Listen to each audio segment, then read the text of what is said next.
¿Alguna vez te has detenido a reflexionar si siempre hacer el bien y ayudar a todos es lo que realmente se espera de nosotros? La Biblia, en su infinita sabiduría, nos invita a ser generosos y a extender nuestra mano hacia aquellos que lo necesiten, reflejando el amor de Dios en nuestras vidas. Pero, al mismo tiempo, nos advierte sobre un principio importante: no todas las personas que buscan nuestra ayuda están genuinamente necesitadas, ni todos merecen nuestra generosidad. En Proverbios 14, versículo 7, encontramos una clara enseñanza: aléjate de la presencia del necio, porque en él no hallarás palabras de sabiduría. Este versículo resalta algo muy importante: hay personas cuya influencia puede desviarnos de lo que es correcto. Nos enseña que no todas las personas son dignas de nuestro tiempo, nuestras palabras y nuestra energía. Es un recordatorio de que, aunque nuestra compasión es valiosa, la prudencia es aún más esencial. A lo largo de las Escrituras, Dios nos llama a actuar con sabiduría.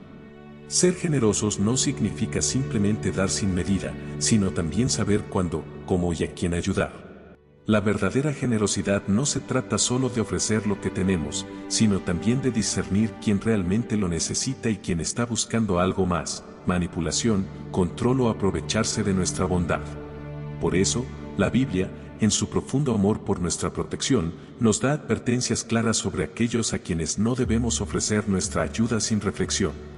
Hoy quiero invitarte a explorar las advertencias que encontramos en las Escrituras, donde se mencionan al menos 8 tipos de personas a las que debemos tener cuidado de no ayudar. Conocer estas enseñanzas no solo nos dará mayor claridad sobre cómo ser generosos de manera sabia, sino que también protegerá nuestro corazón de aquellos que, sin duda, buscan usar nuestra compasión en su propio beneficio. Es un viaje de reflexión que, al final, busca la verdad y el equilibrio en nuestra vida de fe. La generosidad es un acto sublime, un reflejo del amor de Dios en nosotros. Sin embargo, no todas las personas que cruzan nuestro camino con una necesidad tienen una intención pura. Algunos, como se nos advierte en las Escrituras, buscan simplemente aprovecharse de la bondad ajena. Este discernimiento no se trata de cerrar nuestro corazón, sino de entender que la verdadera misericordia solo se puede ofrecer de manera sabia. Jesús, por ejemplo, nunca dejó de ser amoroso y compasivo, pero en su sabiduría, nunca permitió que se aprovechara de su bondad. En el Evangelio de Mateo, capítulo 7, versículo 6, encontramos una advertencia clara: no den agrado a los perros, ni echen sus perlas a los cerdos, no sea que las pisoteen y volviéndose los despedacen. Este versículo no es un llamado al desprecio, sino más bien un recordatorio de que no todas las personas están listas o dispuestas a recibir lo que nosotros tenemos para ofrecer. A veces, aquello que brindamos con generosidad será rechazado o incluso mal utilizado. El desafío radica en cómo saber cuándo estamos ofreciendo nuestra ayuda genuinamente y cuándo simplemente estamos cayendo en una trampa de manipulación. Para entenderlo mejor, podemos mirar las historias de la Biblia, que están llenas de lecciones sobre cómo discernir entre aquellos que verdaderamente necesitan ayuda y aquellos que solo buscan sacar ventaja. Un claro ejemplo de manipulación en las Escrituras es la historia de Sansón y Dalila. A primera vista, la relación entre ambos podría parecer una historia de amor, pero al profundizar, vemos que Dalila nunca tuvo la intención de cuidar a Sansón. Su único propósito era manipularlo y explotarlo para su propio beneficio. Su amor, aparentemente genuino, solo era una fachada que ocultaba su interés egoísta.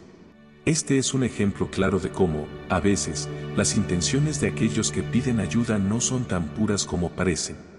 La historia de Sansón y Dalila nos alerta sobre el peligro de entregar nuestra confianza y generosidad sin una sabiduría profunda. Aunque nuestra tendencia natural sea ayudar a todos, la Biblia nos enseña que la prudencia es esencial para evitar que nuestra bondad sea mal utilizada. También, en la vida cotidiana, podemos encontrar personas que, como Dalila, se acercan a nosotros con una aparente necesidad, pero su verdadero interés está en manipularnos para que sigamos sus deseos. Estas personas pueden ser muy persuasivas, jugando con nuestras emociones o haciéndonos sentir culpables por no ayudar. Pero debemos ser cuidadosos, porque la generosidad no debe ser un campo de explotación emocional. Es fundamental recordar que la verdadera compasión no consiste en dar sin pensar, sino en ser sabios y cuidadosos con quienes elegimos ayudar. Al igual que Jesús, quien en todo momento fue generoso, también supo cuándo retirar su apoyo y cuándo dirigir sus recursos a quienes realmente los necesitaban. Él entendió que la generosidad sabia no solo implica dar, sino también proteger nuestro corazón de aquellos que solo buscan manipular. La clave está en el discernimiento. A veces, cuando ayudamos a las personas equivocadas, podemos incluso perder nuestra paz o alejarnos de la voluntad de Dios para nuestra vida. Por eso, debemos pedirle a Dios sabiduría para identificar a aquellos que realmente necesitan nuestra ayuda y protegernos de aquellos que solo buscan explotarnos. El amor verdadero se basa en el entendimiento y la honestidad. Jesús mismo nos mostró que, a pesar de su generosidad infinita, no todo el mundo estaba dispuesto a recibir su mensaje de amor y salvación. De igual manera, debemos recordar que, aunque debemos ser generosos, la generosidad no debe estar dirigida a quienes no tienen la disposición para cambiar ni el deseo genuino de mejorar su vida. Como discípulos de Cristo, nuestra misión es ayudar, sí, pero siempre con sabiduría y discernimiento, protegiendo nuestro corazón y el de aquellos a quienes tratamos de ayudar.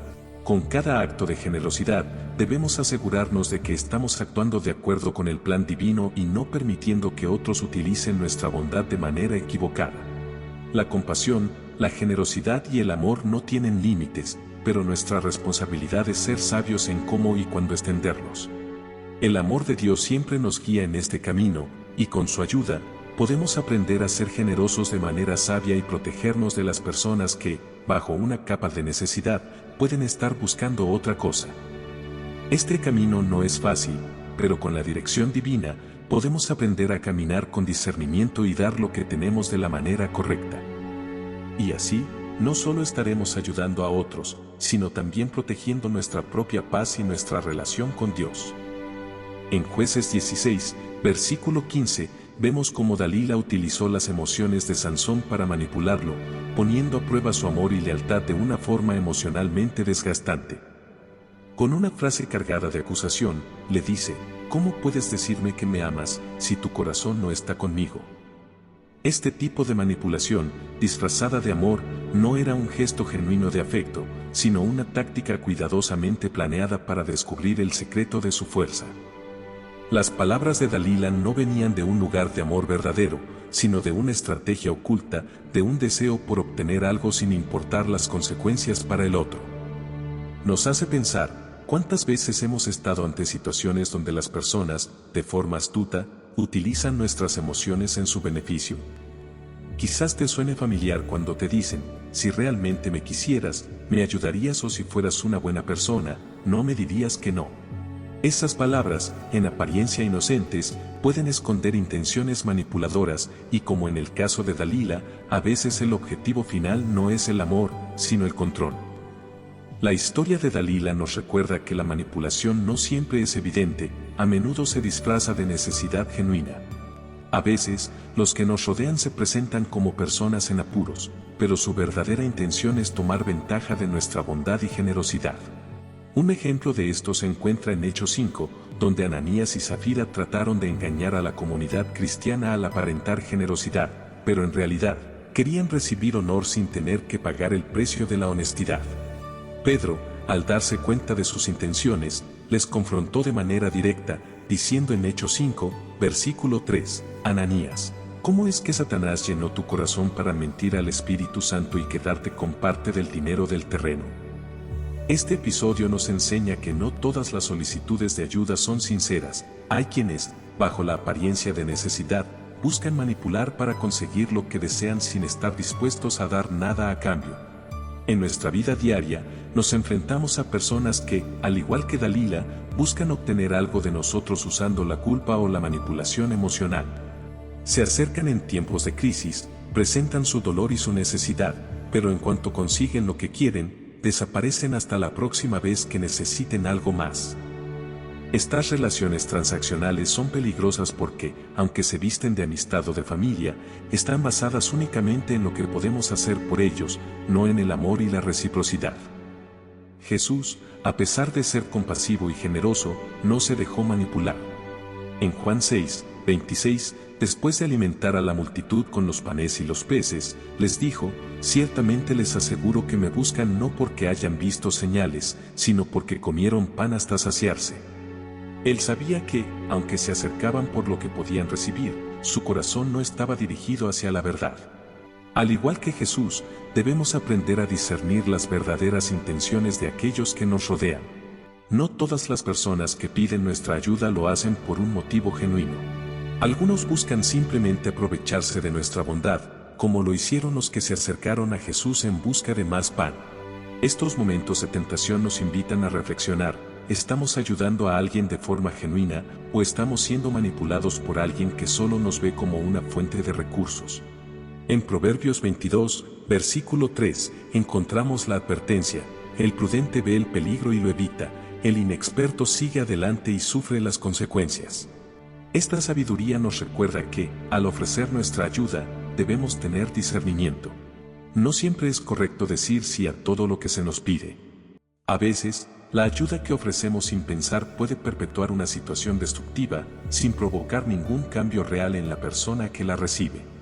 Si alguien recibe nuestra ayuda pero no muestra gratitud y, más aún, exige más, debemos tener cuidado. Esa actitud nos lleva a pensar que, en realidad, están tomando más de lo que les pertenece y que, en lugar de mejorar, su situación podría estar empeorando. A veces, es difícil decir no, especialmente cuando la presión social y emocional nos rodea. La cultura actual nos impulsa a ser siempre accesibles, a nunca rechazar a nadie que nos pida ayuda, por miedo a ser considerados egoístas o crueles.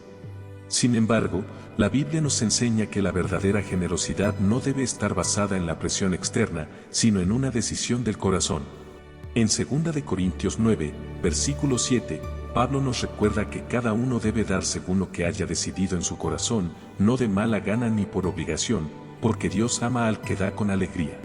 La clave aquí es que nuestra generosidad debe ser libre de cualquier tipo de coacción. Si nos sentimos presionados o manipulados para ayudar, nuestra ayuda pierde su valor genuino.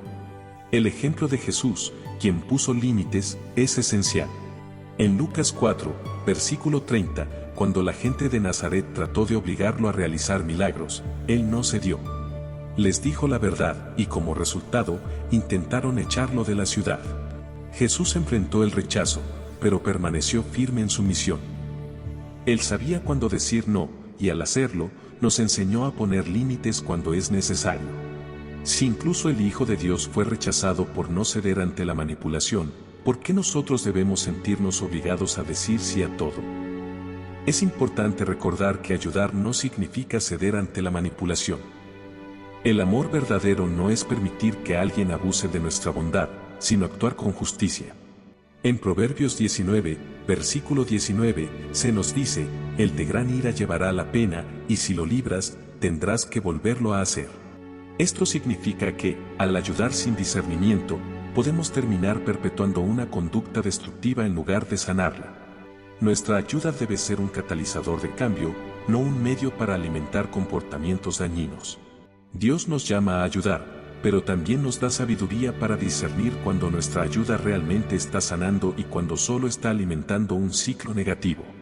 Cuando nos enfrentamos a una solicitud de ayuda, es fundamental hacer una pausa, orar y pedir a Dios que nos dé claridad sobre si esta es una oportunidad genuina para bendecir a alguien o si es simplemente una trampa disfrazada de necesidad. La sabiduría de Dios nos guía para ser buenos administradores de lo que Él nos ha dado, para no ser manipulados, sino para reflejar su amor y justicia en cada decisión que tomamos.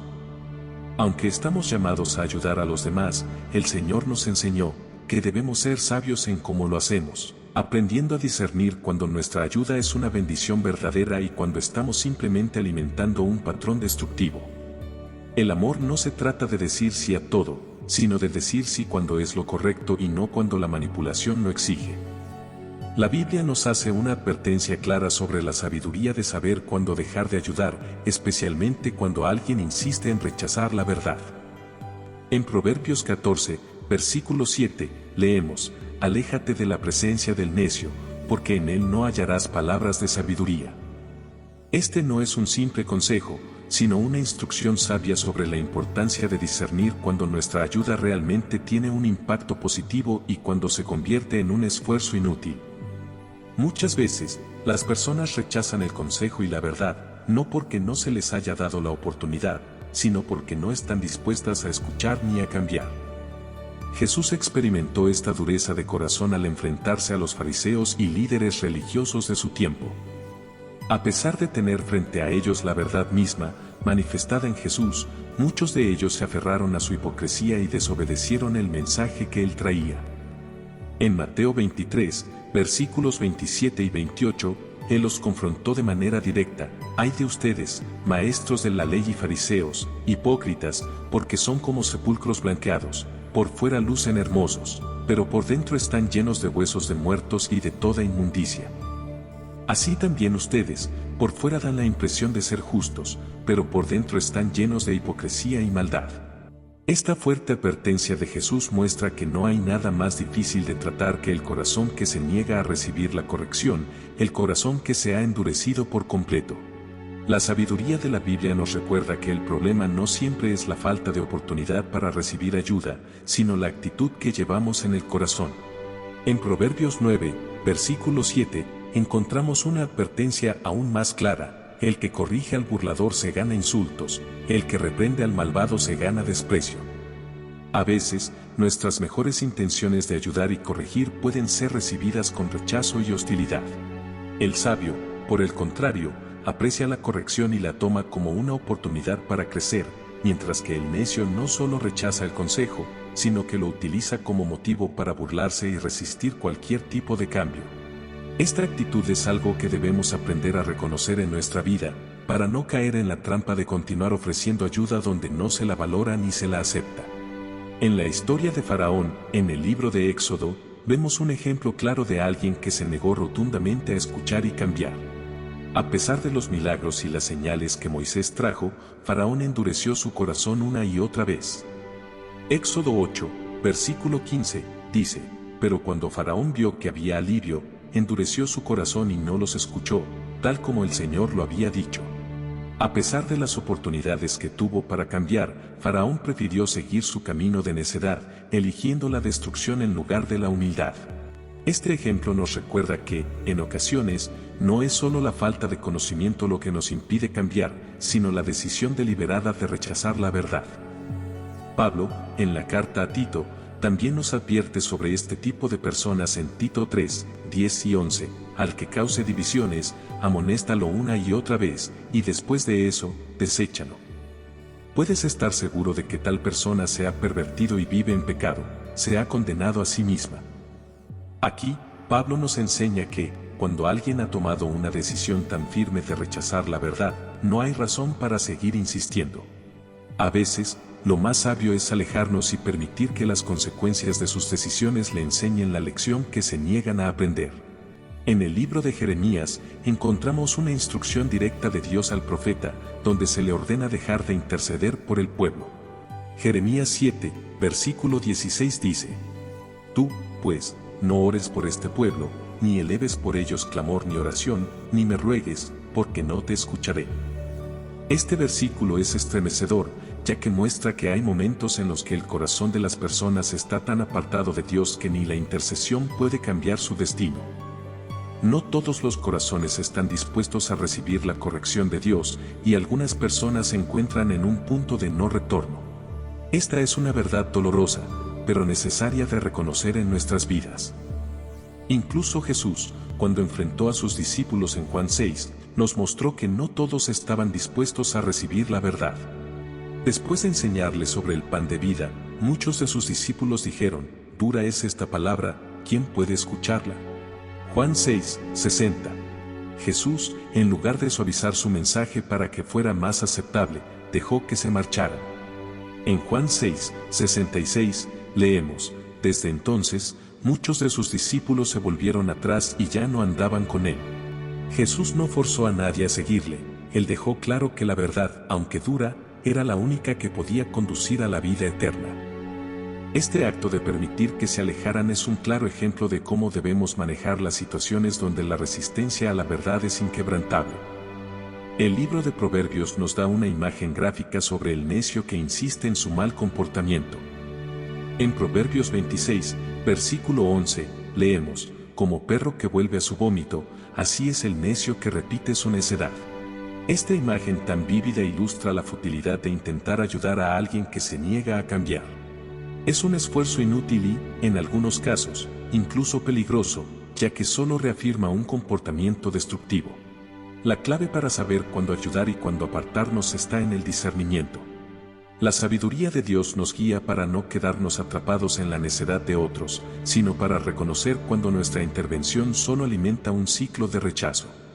No debemos sentirnos responsables de cambiar el corazón de quienes están decididos a seguir su camino erróneo. Dios nos llama a ser sabios y a saber cuándo nuestras acciones realmente están haciendo el bien y cuándo estamos perdiendo nuestra energía en una causa que no dará frutos. La verdadera ayuda viene cuando el corazón está dispuesto a recibir la verdad, y ese es el terreno fértil para el cambio verdadero. En Mateo 10, cuando Jesús envió a sus discípulos a predicar, les dio una instrucción clara y directa: si alguien no los recibe ni escucha sus palabras, al salir de esa casa o de esa ciudad, sacudan el polvo de sus pies. Mateo 10, 14.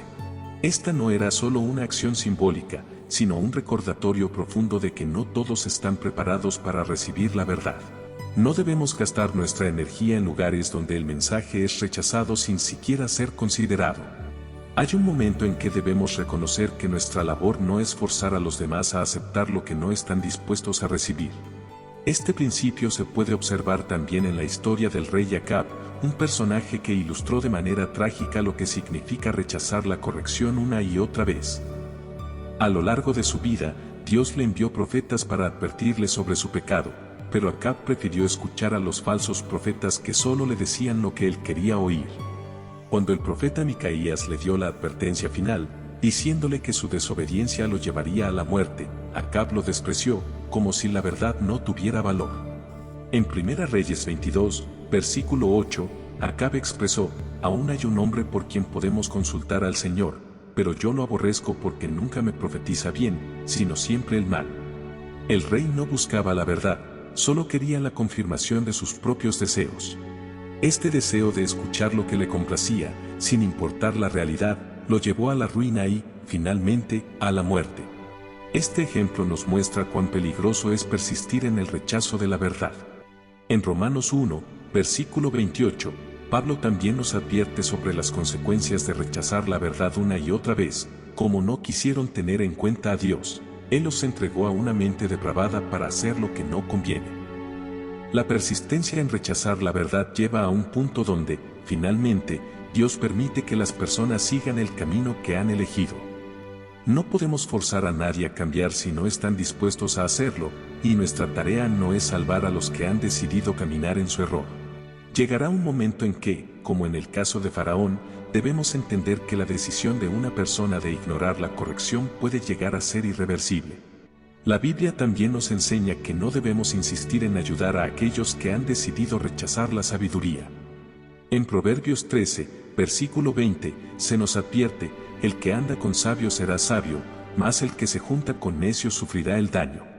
La compañía de los necios no solo es inútil, sino que también puede arrastrarnos hacia la misma destrucción que ellos eligen. El sabio se rodea de personas que buscan la verdad y están dispuestas a recibirla, mientras que el necio rechaza todo intento de corrección y se adentra más en su error. Jesús también nos enseñó a discernir entre aquellos que realmente quieren cambiar y los que solo buscan manipular la situación. En Mateo 7, versículo 15, Él nos advirtió: cuídense de los falsos profetas, que vienen a ustedes disfrazados de ovejas, pero por dentro son lobos feroces. Aquí, Jesús nos llama a ser astutos y a evaluar si una persona realmente está buscando el bien o si solo está usando nuestras acciones para su propio beneficio.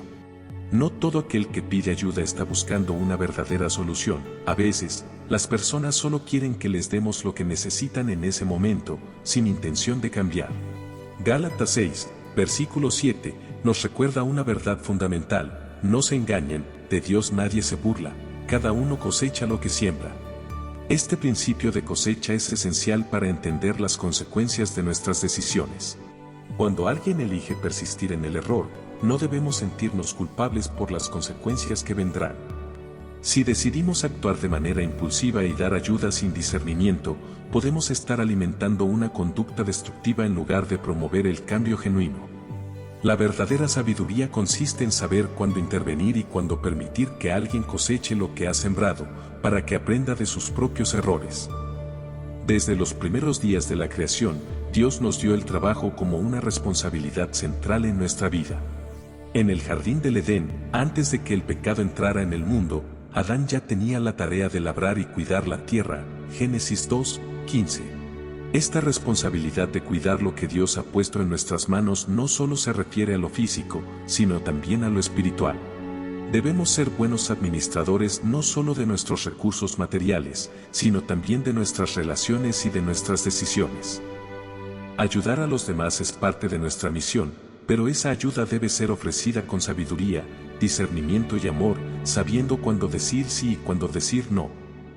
La vida nos enfrenta a situaciones complejas donde necesitamos tomar decisiones difíciles.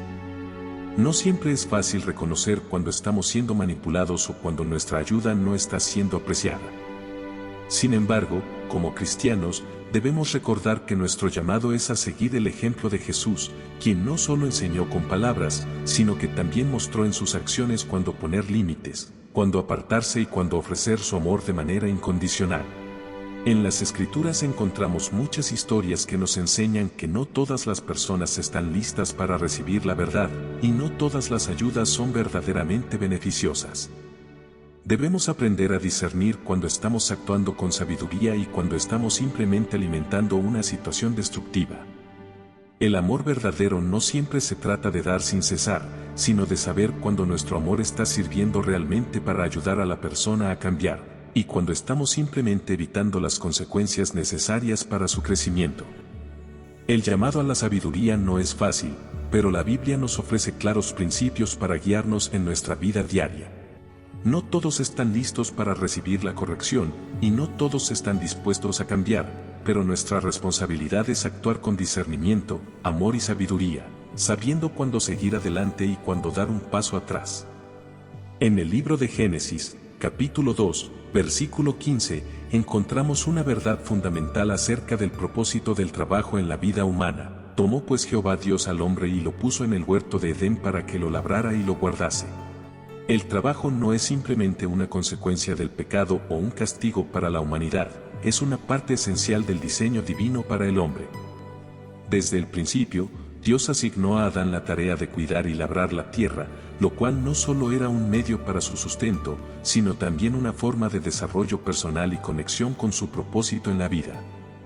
El trabajo es mucho más que un simple esfuerzo físico o mental, es un acto de responsabilidad, de poner nuestras manos en acción para producir frutos que beneficien no solo a nosotros, sino a los demás. Sin embargo, a lo largo de la historia, hemos visto a muchos rechazar este principio y buscar alternativas que les eximan del esfuerzo, dependiendo en cambio del trabajo de otros. Este enfoque ha traído consigo consecuencias perjudiciales tanto a nivel individual como colectivo. La Biblia no es neutral respecto a la pereza. En la segunda carta de Pablo a los Tesalonicenses, capítulo 3, versículo 10, se establece un principio claro: el que no quiera trabajar, que tampoco coma. Este versículo no está dirigido a aquellos que, por circunstancias ajenas a su voluntad, no pueden trabajar, sino que más bien es una advertencia contra aquellos que voluntariamente eligen la pereza y la irresponsabilidad. Pablo no busca ser insensible a las necesidades, sino evitar que la iglesia se convierta en un lugar donde la inacción sea vista como una opción válida. El trabajo, la responsabilidad y el esfuerzo son claves para una vida ordenada y productiva, tanto en lo espiritual como en lo material. El libro de Proverbios es particularmente enfático sobre los peligros de la pereza.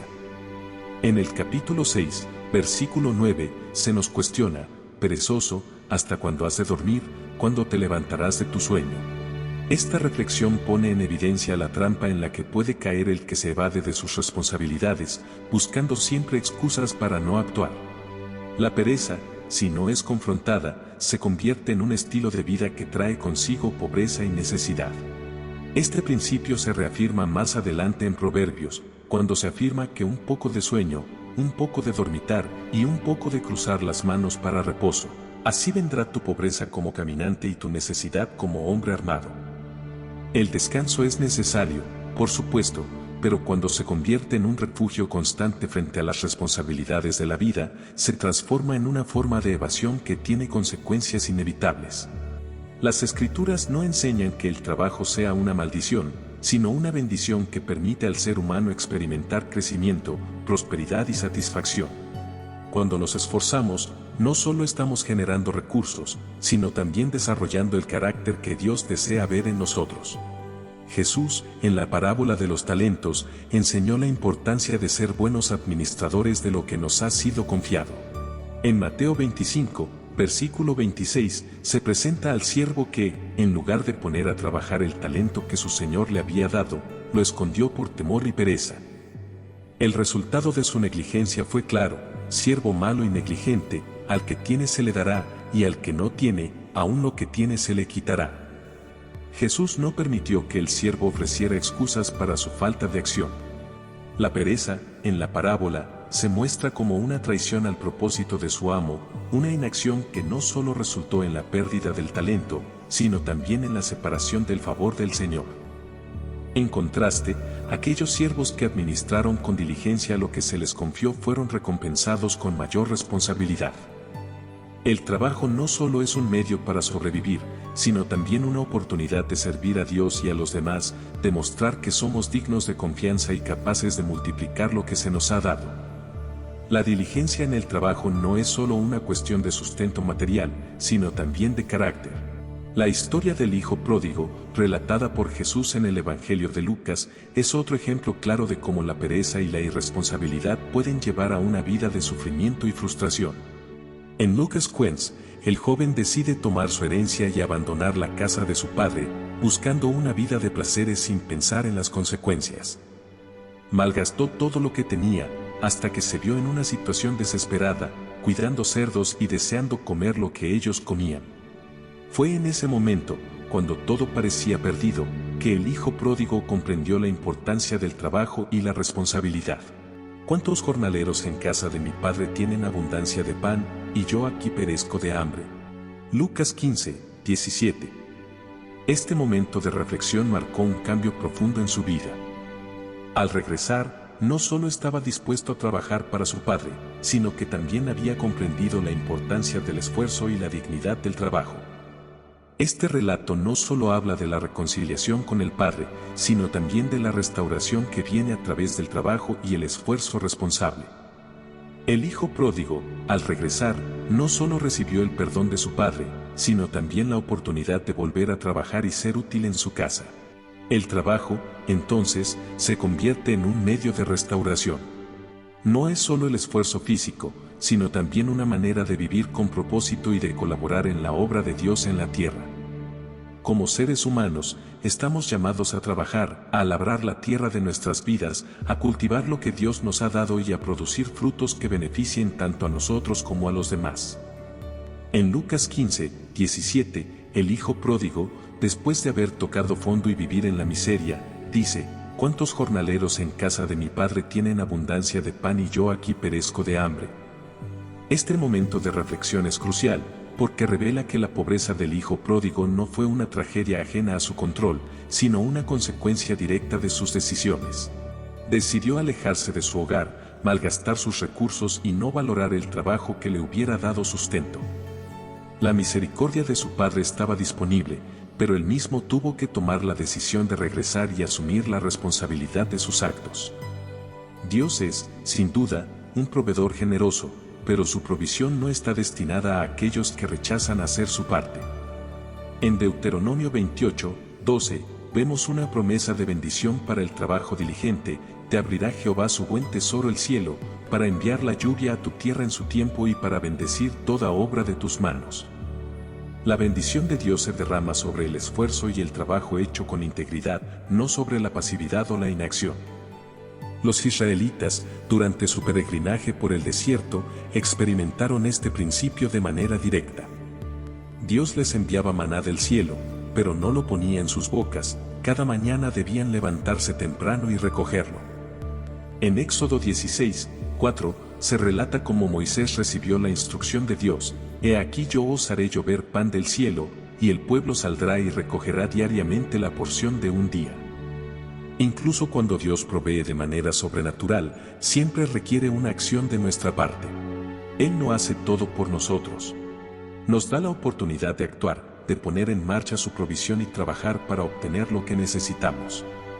Esta verdad es una lección que no solo se aplica a los tiempos antiguos, sino también a nuestra vida diaria. El rey Salomón, conocido por su sabiduría, también abordó la importancia del trabajo. En Proverbios 12, 24, dice: «La mano de los diligentes gobernará, mas la negligencia será tributaria». Aquellos que son diligentes no solo experimentan la provisión, sino que también están posicionados para recibir mayores responsabilidades. Aquellos que rehúsan trabajar, en cambio, terminan bajo la autoridad de los que sí lo hacen. El esfuerzo es una puerta que se abre a la bendición, la prosperidad y el liderazgo. Si pensamos en la vida de Jesús, encontramos un ejemplo claro de cómo el trabajo es parte integral del propósito divino. Aunque él, siendo el Hijo de Dios, no necesitaba trabajar, eligió vivir una vida ejemplar, trabajando como carpintero antes de comenzar su ministerio. En Marcos 6, 3, se nos recuerda: ¿no es este el carpintero, hijo de María? Jesús, con su vida, nos dio un modelo de responsabilidad y diligencia. No solo enseñó con palabras, sino que también vivió de acuerdo con los principios que proclamaba. La Escritura nos anima constantemente a aprovechar las oportunidades que se nos presentan. En Eclesiastés 10, dice: «Todo lo que te viniere a la mano para hacer, hazlo según tus fuerzas». Dios no espera que seamos perfectos, pero sí espera que pongamos todo nuestro empeño en lo que hacemos. El esfuerzo es una forma de honrar a Dios, quien nos ha dado la capacidad de trabajar, de crear y de hacer avanzar su reino en la tierra. El apóstol Pablo, por ejemplo, no solo predicó la importancia del trabajo, sino que lo vivió.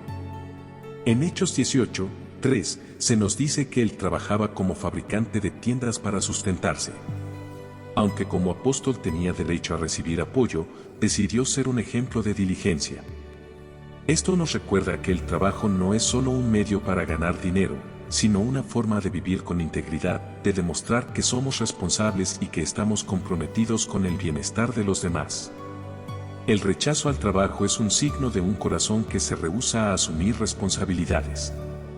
La Biblia no solo nos habla de los beneficios materiales del trabajo, sino también de cómo a través del esfuerzo se forma nuestro carácter.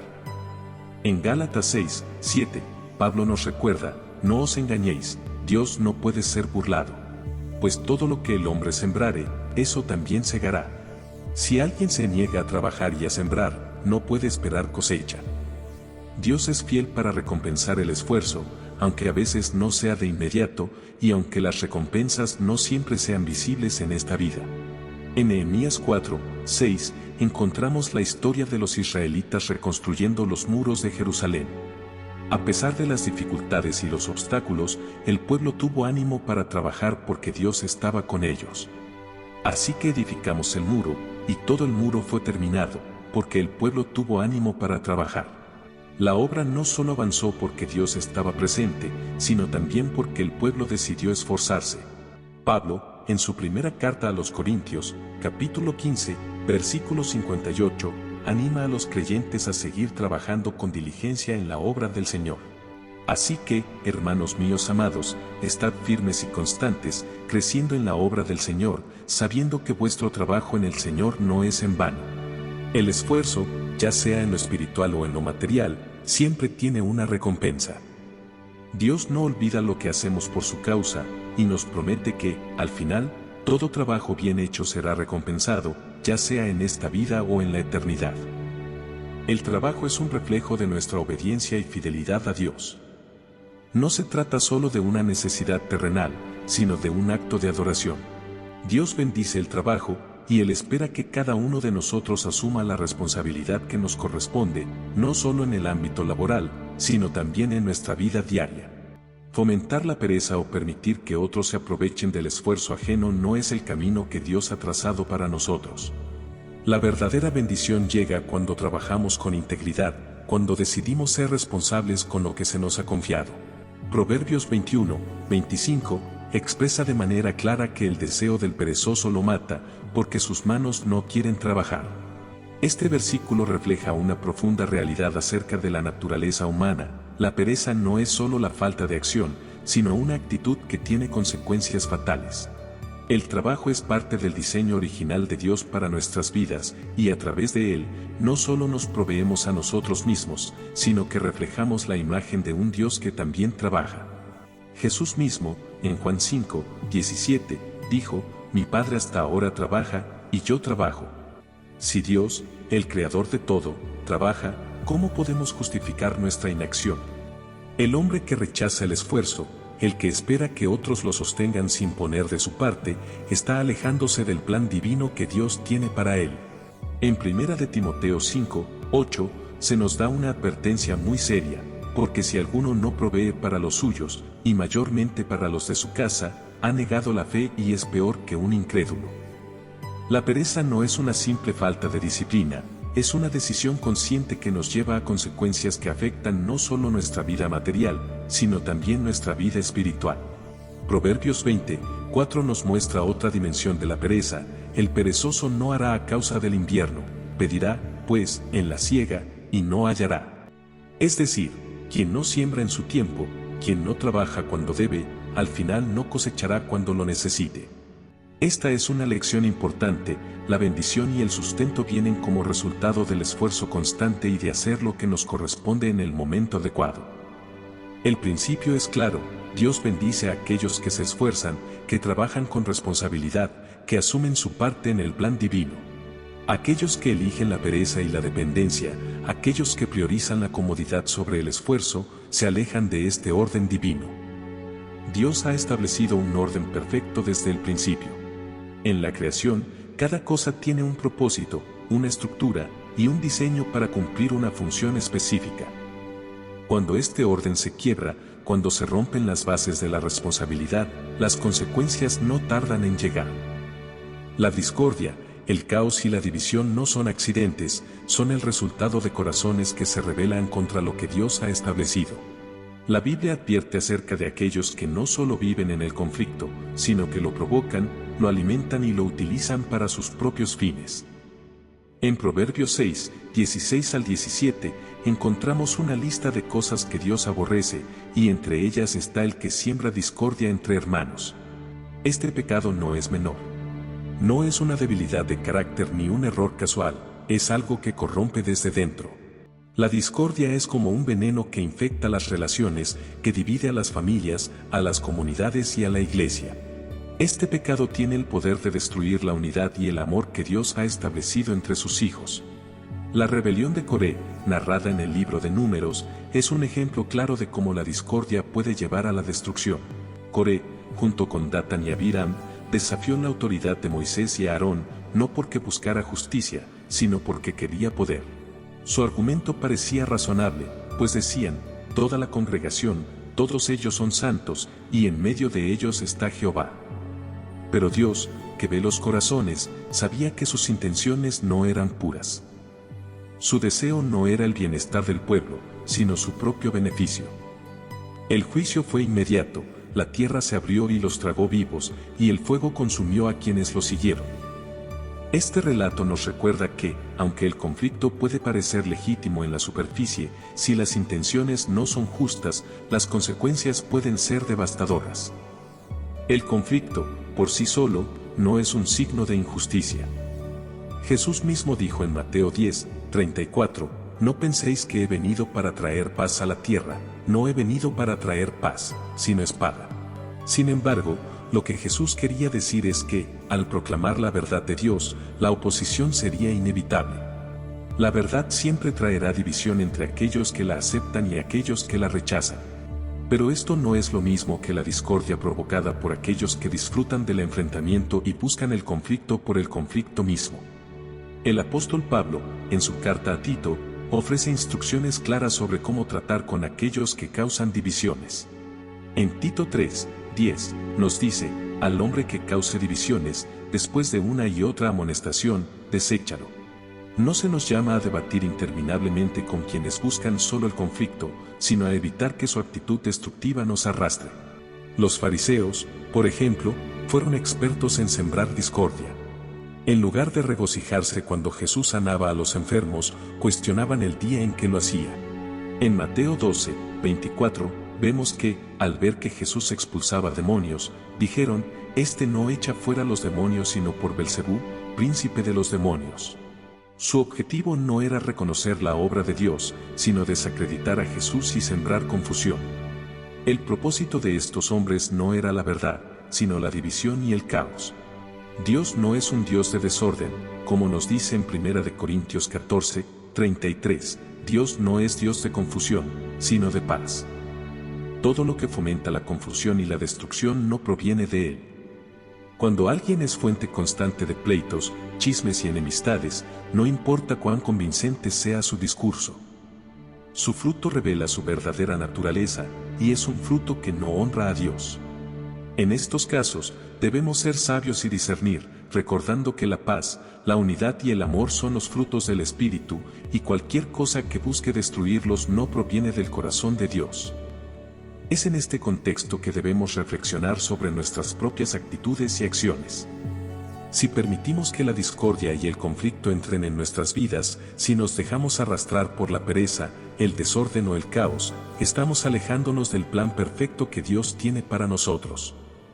La vida que Él nos ha dado está llena de propósito, de trabajo que refleja su imagen y de unidad que fortalece a su pueblo. Es en ese camino donde encontramos la verdadera paz, esa paz que sobrepasa todo entendimiento. Jesús nos advirtió en Mateo 7, 16, «Por sus frutos los conoceréis». Las palabras son fáciles de pronunciar, pero los frutos, esas acciones que reflejan lo que hay en el corazón, son imparciales y sinceros. Nos enseñan quién realmente somos. En el libro de Nehemías, cuando los israelitas reconstruían los muros de Jerusalén, se encontraron con la oposición de personajes como Sanbalat, Tobías y Gesem. Estos hombres no tenían un interés genuino en la justicia ni en la verdad, su único objetivo era detener el progreso del pueblo de Dios. En Nehemías 6, 9, el propio Nehemías nos cuenta cómo estos enemigos intentaban intimidarlos con palabras de derrota, porque todos ellos nos amedrentan diciendo: «Se debilitarán las manos de ellos en la obra, y no será terminada». Usaban el miedo, la burla y la mentira como herramientas para desmoralizar al pueblo, pero Nehemías no cedió. En lugar de dejarse arrastrar por sus provocaciones, continuó con la misión que Dios le había dado. Esto nos recuerda que hay personas que no buscan ayuda verdadera, sino que desean arrastrarnos a sus propios conflictos. En Proverbios 26, 21, se dice: «El carbón para las brasas, y la leña para el fuego, y el hombre rencilloso para encender contienda». Estas personas no buscan la reconciliación ni la justicia, su propósito es la confrontación. No desean restauración, sino destrucción. Son expertos en sembrar discordia y manipular a otros para que se enfrenten entre sí. Sus palabras parecen razonables, sus intenciones parecen justas, pero en el fondo, solo desean causar daño. Jesús mismo nos enseñó que los pacificadores son bienaventurados, según Mateo 5, 9. Sin embargo, es importante entender que la paz que Él promueve no es la tolerancia del pecado ni la aceptación de la maldad. Cuando Jesús encontró a los cambistas en el templo, no los ignoró ni los justificó. Juan 2, 15, relata cómo, lleno de celo por la santidad de la casa de su padre, hizo un azote de cuerdas y los expulsó del templo. Este acto no fue un conflicto sin propósito, sino una clara defensa de la santidad de Dios. Los que siembran discordia disfrutan del caos. Son personas que manipulan las emociones de los demás y provocan enfrentamientos, siempre buscando dividir. Aunque sus palabras puedan sonar lógicas o sus razones parezcan justas, su objetivo final es destruir. Romanos 16, 17, nos advierte de manera clara: «Os ruego, hermanos, que os fijéis en los que causan divisiones y tropiezos en contra de la doctrina que habéis aprendido, y que os apartéis de ellos». No se nos llama a debatir o intentar reformar a quienes buscan la contienda, sino a apartarnos de ellos para evitar que su veneno nos afecte. Esto es lo que ocurrió con los israelitas en el desierto. Cuando 10 de los 12 espías regresaron con un informe negativo sobre la tierra prometida, su incredulidad y miedo se esparcieron rápidamente entre el pueblo. En Números 14, 1, leemos: Entonces toda la congregación gritó y dio voz, y el pueblo lloró aquella noche. La queja del pueblo no era contra los espías, sino contra Dios.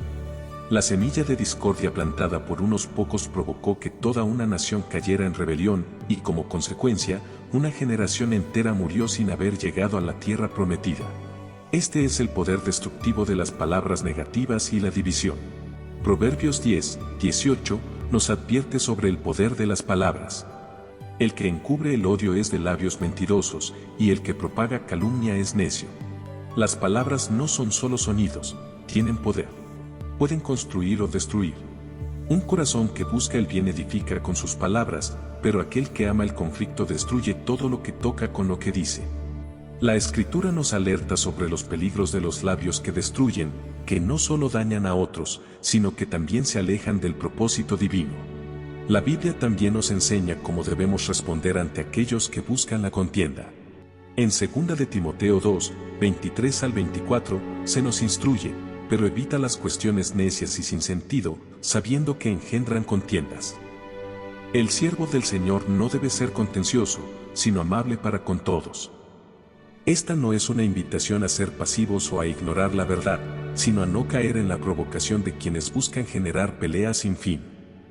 La clave está en mantener la amabilidad, el respeto y la paz, sin dejar que los conflictos nos absorban. Los que siembran discordia a menudo se presentan como víctimas, como si estuvieran luchando por una causa justa. Pero en el fondo, su motivación es el orgullo, la envidia y el deseo de poder. Santiago 3:16 nos dice, porque donde hay celos y contención, allí hay perturbación y toda obra perversa. Su presencia no trae paz, sino caos. No promueven el crecimiento, sino la destrucción. Su influencia se extiende más allá de ellos mismos, afectando a todos los que los rodean, trayendo perturbación y confusión a cada lugar al que van. Dios es justo, y al final, Él pondrá a cada uno en su lugar. Proverbios 19:5 lo dice con claridad, el testigo falso no quedará sin castigo, y el que habla mentiras no escapará. Ninguna palabra destructiva se escapa del ojo vigilante de Dios. Ninguna mentira, ni calumnia, quedará sin consecuencias. La Biblia nos enseña que la ayuda debe ser dada a aquellos que realmente la necesitan, no a quienes usan la vida de otros como un campo de batalla para sus propios conflictos. Dios no nos llama a sostener a aquellos que hacen de la contienda su estilo de vida. Más bien, nos llama a buscar la paz, a edificar a los demás y a discernir cuándo alejarnos de aquellos que promueven el desorden. Porque donde está Dios, hay orden, hay verdad y hay justicia. En su justicia no hay lugar para el caos sin propósito, la mentira ni la división. Desde los tiempos antiguos, la Escritura ha dejado claro que existe una línea divisoria entre aquellos que buscan a Dios y aquellos que lo rechazan. No se trata de una cuestión de ignorancia o falta de oportunidad, sino de una elección deliberada de apartarse de la verdad. Dios extiende su misericordia a todos, pero no obliga a nadie a recibirla. Sin embargo, hay quienes han decidido endurecer su corazón, despreciar la instrucción y burlarse de la santidad. Esta es una elección deliberada, una que tiene sus consecuencias eternas. La paz y la unidad que vienen de Dios no son algo que podamos forzar en aquellos que han decidido rechazar su verdad. Nuestra tarea es permanecer firmes en lo que Él nos ha enseñado, buscando la paz y la justicia, sin ceder ante la división que los sembradores de discordia intentan crear. La Biblia nos alerta sobre el peligro de asociarnos con aquellos que no comparten la fe, no porque carezcan de compasión, sino porque su influencia puede desviar nuestra vida del camino de la rectitud. El Salmo 1 es claro al respecto, bienaventurado el varón que no anduvo en consejo de malos, ni estuvo en camino de pecadores, ni en silla de escarnecedores se ha sentado.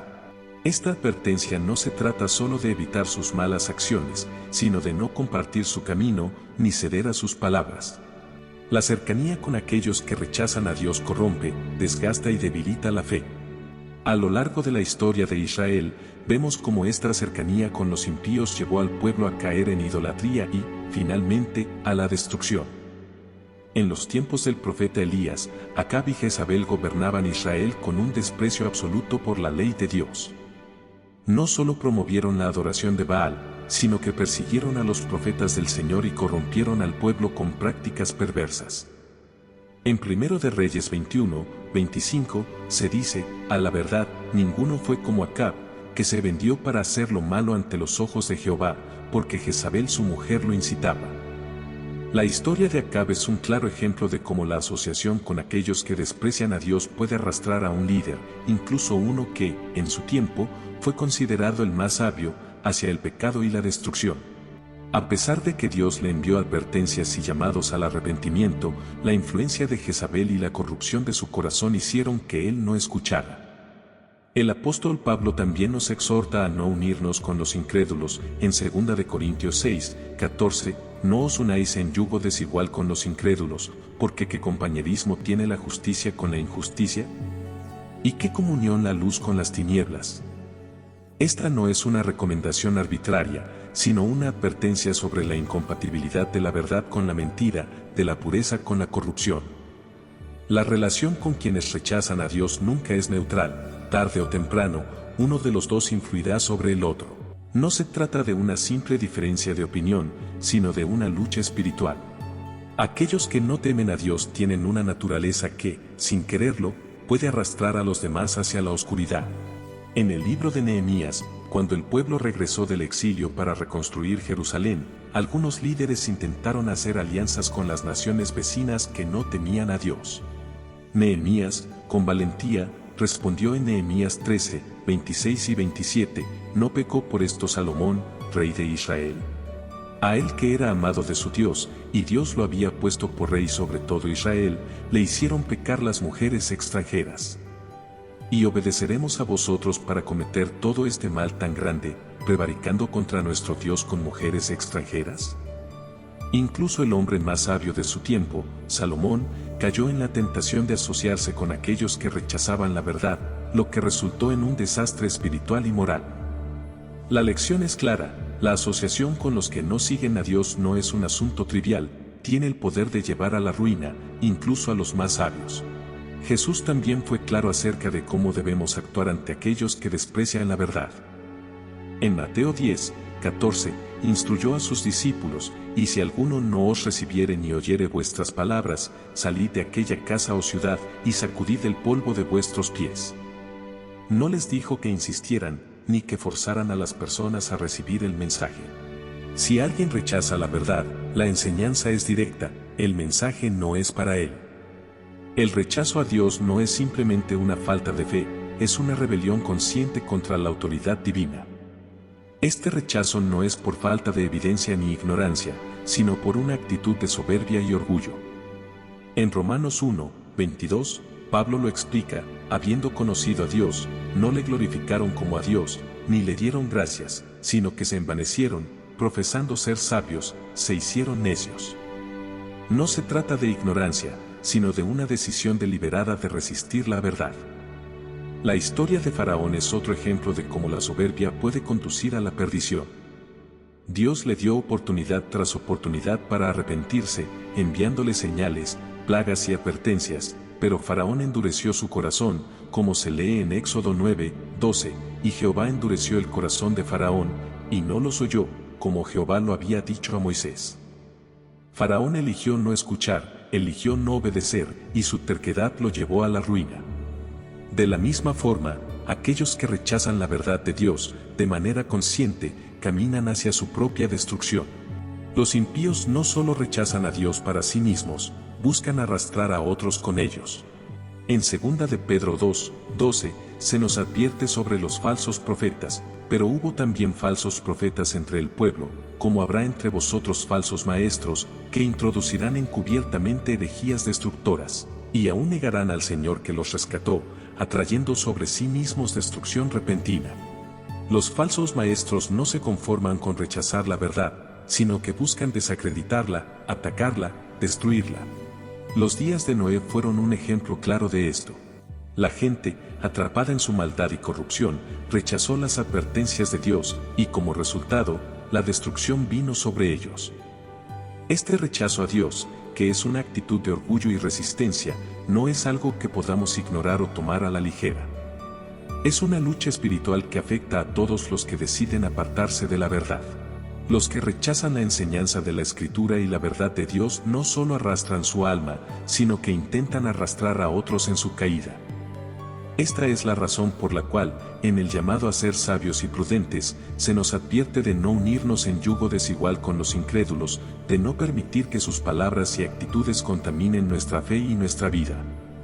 Porque la cercanía con ellos puede debilitar nuestra fe y hacernos caer en la misma trampa que ellos, alejándonos de la luz hacia la oscuridad. La llamada de Dios es clara. Es una invitación a vivir en su verdad, a permanecer firmes en su palabra y a discernir cuando es necesario apartarse de aquellos que buscan desviarnos. Pero más allá de esta advertencia, Dios también extiende su misericordia a todos aquellos que, con humildad, buscan arrepentirse y volver a Él. Aunque el rechazo a la verdad tiene consecuencias graves, siempre hay un llamado al arrepentimiento y una oportunidad de restauración. En el corazón de Dios siempre hay un camino de regreso para aquellos que eligen volver a Él con un corazón contrito. En el libro de Génesis, capítulo 6, versículo 5, se describe el estado del mundo antes del diluvio, y vio Jehová que la maldad de los hombres era mucha en la tierra, y que todo designio de los pensamientos del corazón de ellos era de continuo solamente el mal. Este versículo nos presenta una sociedad que había caído en una decadencia moral y espiritual tan profunda que no había lugar para el arrepentimiento ni para la corrección. La maldad no solo era evidente en las acciones de los hombres, sino que había invadido sus corazones, y las intenciones de sus mentes eran de forma constante dirigidas hacia el mal. Cuando el juicio de Dios llegó, fue definitivo, pues no había oportunidad para la redención, ya que el rechazo de la verdad se había sellado por completo. La incredulidad de los impíos no se limita solo a un estado pasivo, muchas veces se manifiesta de forma activa a través de la burla, el desprecio y hasta la persecución hacia aquellos que eligen seguir la verdad. En el libro de los Hechos, capítulo 7, vemos a Esteban, quien fue apedreado no por un crimen, sino por proclamar el Evangelio. Sus verdugos no mostraron interés en discutir o reflexionar sobre lo que él decía. Al contrario, la Escritura relata que dando grandes voces, se taparon los oídos y arremetieron a una contra él, Hechos 7, 57. El rechazo que experimentó Esteban fue violento y absoluto. Su mensaje de salvación y esperanza, lejos de ser comprendido, fue respondido con una feroz oposición. Este pasaje nos muestra que cuando el corazón ya ha decidido cerrarse, la incredulidad no tiene espacio para la razón. El salmista, en el Salmo 14, nos habla del necio que en su corazón dice, no hay Dios. Esta declaración no viene de una falta de pruebas, sino de una decisión deliberada de negar la autoridad de Dios, ya que le resulta más conveniente vivir en rebeldía. La incredulidad no surge de una falta de evidencias, sino de un rechazo consciente de la verdad. En Proverbios 28, 9, se advierte, el hombre que reprendido endurece la cerviz, de repente será quebrantado, y no habrá para él medicina. Esta es una de las advertencias más duras de la Escritura, no se puede obligar a nadie a recibir la gracia de Dios si ya ha decidido rechazarla. Cuando el corazón se ha cerrado, es imposible que la verdad penetre. Jesús mismo nos da sabias instrucciones en Mateo 7, 6, al decir, no deis lo santo a los perros, ni echéis vuestras perlas delante de los cerdos, no sea que las pisoteen, y se vuelvan y os despedacen. Este versículo nos invita a ser sabios y discernir a quién se les debe ofrecer la verdad y la gracia. No todos valoran lo que es santo, y no todos tienen el deseo de escuchar. La ayuda y la gracia no deben ser ofrecidas sin sabiduría, pues hay quienes, lejos de agradecerla, la utilizarían en contra de la misma justicia que desprecian. La separación de los impíos no es una opción, sino un mandato claro de Dios, no participar de sus obras, no caminar en sus senderos, no compartir su consejo. No entres por la vereda de los impíos ni vayas por el camino de los malos, déjala, no pases por ella, apártate de ella, sigue adelante, Proverbios 4, 14 y 15. El llamado a la separación es más que una sugerencia, es una orden. La luz no puede mezclarse con las tinieblas sin perder su brillo. De igual forma, la verdad no puede ser negociada sin corromperse. La justicia de Dios es clara y demanda que haya una distinción entre los que buscan su rostro y aquellos que lo rechazan. Desde el principio, Dios estableció un orden en la creación, una ley de siembra y cosecha que rige tanto el mundo natural como el espiritual. Lo que sembramos, eso cosecharemos. Aquellos que siembran generosamente, con amor y justicia, recogerán el fruto de su esfuerzo. Pero aquellos que solo buscan recibir, sin dar nada a cambio, sin mostrar gratitud ni transformación, terminarán vacíos y sin bendición. La Escritura advierte sobre aquellos que tienden la mano solo para pedir, pero que nunca abren el corazón para dar. La ayuda no es un derecho que se puede exigir sin responsabilidad, es una manifestación de gracia que debe recibirse con humildad y con un deseo genuino de cambio. Dios es generoso, pero no derrama sus bendiciones sobre quienes no valoran lo que reciben. Jesús, al enviar a sus discípulos a predicar, les dio instrucciones claras, y cualquiera que no os recibiere, ni oyere vuestras palabras, salid de aquella casa o ciudad, y sacudid el polvo de vuestros pies. Mateo 10, 14. Esta es una lección de discernimiento, no debemos insistir donde no hay receptividad. Si incluso Dios no impone su bondad sobre quienes la rechazan, tampoco se espera que sus hijos den sin discernimiento lo que ha sido puesto en sus manos. La ayuda, el mensaje y la gracia no son para aquellos que desprecian lo que se les ofrece. La historia de la multiplicación de los panes y los peces es otro ejemplo de cómo Jesús, en su compasión, alimentó a miles, pero muchos de aquellos que lo siguieron no lo hicieron por la verdad, sino por el pan que recibieron. Después de este milagro, muchos lo siguieron, no porque desearan conocerlo, sino porque buscaban saciar su hambre física. Este episodio nos enseña que la motivación detrás de la búsqueda de ayuda es crucial. Si las personas buscan a Dios solo por lo que pueden obtener de Él, su corazón sigue en un lugar equivocado. La verdadera búsqueda de Dios es aquella que busca conocer su voluntad, transformar el corazón y vivir en obediencia a su palabra. No debemos confundir la generosidad con la complacencia. Ayudar a los demás no significa darles todo lo que desean, especialmente si no valoran lo que reciben. La ayuda genuina es aquella que busca el bien eterno, no el beneficio temporal. Dios en su justicia y misericordia nos llama a ser sabios, a no entregar lo santo a los que lo pisotean, y a no asociarnos con aquellos que han decidido rechazar la verdad. Es fundamental recordar que el juicio no nos corresponde a nosotros, pero sí la instrucción de vivir de acuerdo con la verdad que conocemos. Nuestro llamado es hacer luz en un mundo de oscuridad, hacer sal en una tierra insípida.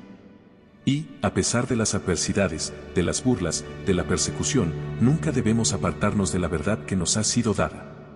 En Juan 6, 26, Jesús les dijo a la multitud que le seguía: de cierto os digo que me buscáis no porque habéis visto las señales, sino porque comisteis del pan y os saciasteis. Esta es una poderosa confrontación, pues Jesús no solo les habla de una falta de entendimiento, sino de un vacío en sus corazones. Buscaban lo material, la provisión temporal, pero no estaban interesados en lo que Él realmente ofrecía, el mensaje de salvación. Ellos querían lo que les beneficiaba momentáneamente, pero no estaban dispuestos a recibir el compromiso de transformar sus vidas. A menudo, las personas se acercan cuando necesitan algo, buscando la ayuda que pueda satisfacer una necesidad inmediata, pero una vez que obtienen lo que deseaban, se olvidan de aquel que los socorrió. Es lo que vemos en Lucas 17, donde Jesús sana a 10 leprosos, pero solo uno vuelve para darle gracias. Él, mirando a los otros 9, se pregunta: ¿no fueron 10 los que fueron limpiados, y los otros 9, dónde están? Esta escena refleja una actitud común en la humanidad. Se reciben bendiciones, pero la gratitud y el reconocimiento a menudo están ausentes. En Proverbios 30, 15, se utiliza una metáfora inquietante para describir a aquellos que nunca están satisfechos, como una sanguijuela que tiene 2 hijas que claman: dame, dame. Esto nos muestra una realidad cruel. Hay quienes, sin importar cuánto se les dé, siempre pedirán más sin la intención de cambiar. Su corazón no busca sanación ni restauración, sino una dependencia perpetua. Este comportamiento puede ser destructivo, no solo para aquellos que no saben cómo dar, sino también para aquellos que solo saben tomar sin el deseo de transformar su vida. Pablo, en su carta a los tesalonicenses, deja claro un principio fundamental: el que no quiera trabajar, tampoco coma. Esto no es una falta de compasión, sino una verdad espiritual sobre el equilibrio entre recibir y dar. La verdadera ayuda debe ir acompañada de responsabilidad, de la disposición de la persona a transformar su situación. Cuando alguien recibe sin mostrar ningún esfuerzo ni transformación interna, está demostrando que lo que recibe no ha producido ningún cambio en su corazón. Jesús, en la parábola de los talentos, nos enseña que la bendición no debe ser desperdiciada y que lo que se recibe de Dios debe multiplicarse. Aquel siervo que ocultó su talento y no lo hizo fructificar fue reprendido por su falta de diligencia. Jesús nos enseña que Dios no otorga recursos para que sean mal administrados, sino para que se usen con un propósito y se conviertan en una bendición para otros. En el Antiguo Testamento, en Levítico, vemos cómo Dios instruye a los israelitas a dejar espigas en sus campos para los pobres, pero los necesitados debían ir a recogerlas por sí mismos. Dios provee, pero también espera que su pueblo participe activamente en el proceso. Esto nos recuerda que, aunque Dios es generoso, también requiere esfuerzo y obediencia. En el caso del maná en el desierto, Dios lo enviaba cada mañana, pero nadie podía guardar más de lo necesario. Al hacerlo, el maná se echaba a perder, mostrándonos que todo lo que recibimos de Dios debe ser aprovechado de acuerdo a su voluntad, no según nuestros deseos egoístas. En Filipenses 3:19 se habla de aquellos cuyo Dios es su vientre, que buscan satisfacer sus deseos terrenales, sin considerar el propósito de lo que reciben. Estos son los que buscan satisfacción instantánea y temporal, sin entender que la verdadera plenitud se encuentra en Cristo y en seguir su propósito divino para nuestras vidas. En Hechos 20:35, Jesús nos recuerda que es más bendito dar que recibir. La generosidad refleja el carácter de Dios, pero no es una obligación ciega. La verdadera generosidad debe estar guiada por la sabiduría, por el discernimiento de a quién ayudar y cuándo hacerlo. Ayudar a quienes no muestran gratitud o que no están dispuestos a cambiar, puede ser contraproducente, reforzando una dependencia que no lleva a ninguna restauración verdadera. Proverbios 19:24 presenta la imagen del perezoso que mete su mano en el plato pero nunca la lleva a su boca, describiendo a aquellos que desean recibir sin esfuerzo, sin transformación. La Escritura nos llama a ser generosos, pero también sabios en cómo distribuimos nuestra generosidad. Dios ama al dador alegre, y todo lo que recibimos debe ser administrado con responsabilidad. De hecho, el Salmo 37:21 nos advierte sobre los impíos, aquellos que toman prestado pero no devuelven, mientras que el justo da con misericordia y generosidad. A lo largo de la Escritura, vemos que la ayuda que no se administra con sabiduría y discernimiento no solo se pierde, sino que puede convertirse en un obstáculo para el crecimiento. Jesús en Mateo 7:6 advierte que no debemos dar lo santo a los perros ni echar nuestras perlas delante de los cerdos, pues de hacerlo, lo pisotearán y nos despedazarán. La ayuda debe ir acompañada de discernimiento, entendiendo a quién se le está dando y con qué propósito. El amor y la compasión sin discernimiento pueden llevarnos a sostener a aquellos que no valoran lo que se les da, perpetuando un ciclo de dependencia que no trae transformación. Así como en la parábola del hijo pródigo, no fue la intervención del padre lo que restauró al hijo, sino su propia experiencia de sufrimiento, que lo llevó al arrepentimiento. A veces, el acto más amoroso no es intervenir, sino permitir que las consecuencias de las decisiones ajenas los lleven a una reflexión genuina. Como nos enseña Hebreos 12:6, porque el Señor al que ama disciplina y azota a todo el que recibe por hijo. Hay momentos en los que las dificultades son necesarias para nuestra formación. Interferir en esos procesos divinos puede estorbar el trabajo que Dios está haciendo en los corazones. La disciplina de Dios no es algo que debamos evitar, sino entender que es parte de su amor, y a veces el mayor acto de misericordia es permitir que una persona enfrente las consecuencias de sus actos para que su corazón se transforme. En Corintios 5:5, el apóstol Pablo entrega a un hombre a Satanás para que su carne sea destruida, pero para que su espíritu sea salvo. No se trata de salvar a alguien de las consecuencias de su pecado, sino de permitir que el sufrimiento de esas decisiones lo conduzca al arrepentimiento y a la restauración. La ayuda que se da debe ser discernida con sabiduría, no basada en las apariencias, sino en el fruto del corazón de quien la recibe. Jesús mismo mostró discernimiento en su ministerio, pues no se dejó manipular por aquellos que lo seguían solo por interés. Él sabía lo que había en el corazón de cada uno, y aunque ayudaba a muchos, nunca permitió que su generosidad fuera malinterpretada o usada con fines egoístas. La Escritura nos llama a ser sabios en cómo damos y en quiénes son los destinatarios de nuestra ayuda. Hay momentos en los que debemos ser generosos, pero también hay momentos en los que es necesario apartarnos y permitir que las personas enfrenten las consecuencias de sus decisiones para que puedan ver su necesidad de un cambio genuino. En Mateo 7:15, Jesús nos recuerda que no todos aquellos que nos piden ayuda tienen el corazón dispuesto a recibirla. Debemos discernir a quién dar y cómo hacerlo. El verdadero desafío de la generosidad no está solo en dar, sino en hacerlo con sabiduría y en el tiempo adecuado. Es fácil caer en la trampa de dar sin pensar, de satisfacer las peticiones sin discernir si lo que realmente necesita la persona es ayuda o corrección. El amor de Dios es generoso, pero también es justo y sabio, y su misericordia nos guía a actuar con sabiduría, discernimiento y un corazón dispuesto a ver más allá de la necesidad inmediata. Amén.